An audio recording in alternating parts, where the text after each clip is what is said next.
All right, well, now to Georgia. Polls are open across the state right now, and we're about an hour into voting as those voters will decide on two high-stakes Senate runoff elections. All the candidates right behind me here.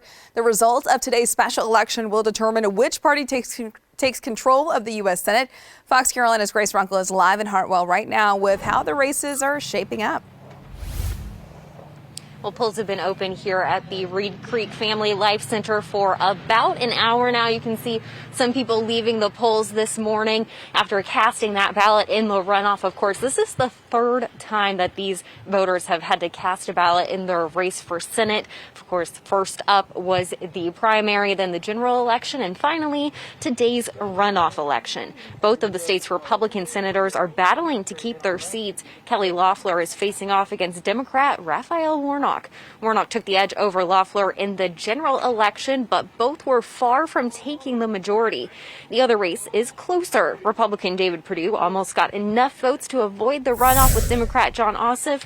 More than 7,000 ballots have already been cast in Hart County, and that includes both mail-in absentee ballots and early voters. 7,000 people have already cast a ballot. A lot of people. They're expecting to see about 500 people come out to this precinct today. But if you would like to make those lines go a little bit faster, here's what the precinct manager is telling people to do. Bring your ID, and if you have received an absentee ballot in the mail, you must bring it with you, or else it'll slow down the process. We'll have to have you sign an affidavit. So if folks can bring that absentee ballot with them if they received one and haven't turned it back in. The polls will stay open until 7 o'clock tonight. As long as you are in line when the polls close, you will be able to cast your ballot.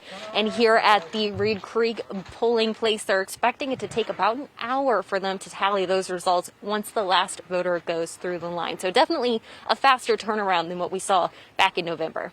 Margaret Ann.